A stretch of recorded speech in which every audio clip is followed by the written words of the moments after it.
Assalamu alaikum warahmatullahi ta'ala wabarakatuh. In ci mana gidan muku barka da lokaci muku barka da warhaka. To wannan sirri ne dai sirri kuma sirri na mallaka wanda insha Allah in aka yi shi, ana yin wannan sirri ne kamar haka.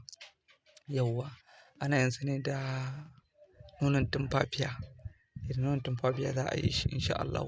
Amma daidai lokacin sallar magariba ake yin in aka yi shi insha Allah za a samu baƙar takarda za a rubuta da nonon tumfafiyar. In aka rubuta a lokacin kenan sai a yi laya. In aka yi laya sai a binne a gindin tumfafiyar. In aka binne a gindin tumfafiyar sai a yi wuridin wallahu galibun ala amri wallahu galibun ala amrihi 111.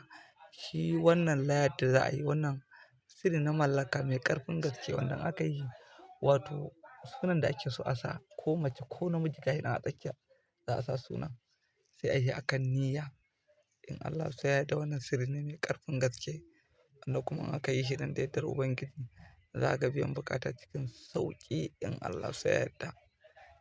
Insha Allah Allah ya taimake mu, Allah ya sa mu dace, Allah ya mana jagoranci, a yi mana sharing, a yi liking dukkanin al'ummar Annabi wanda suke kai ma inda ka ƙaru ko wani bai gani ba kai ma in ka tura kai sharing wani zai ƙaru da yardar Ubangiji insha Allah da wannan sirri mai albarka.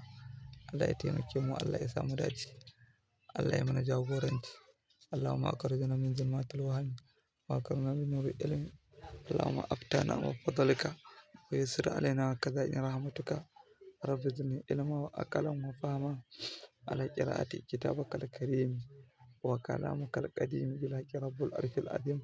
Allahumma iftah qalbi wa shrah li sadri wa dalik bi lisani wasta'mal bi jasadi بحولك وقوتك ولا حول ولا قوة إلا بك يا رب العالمين.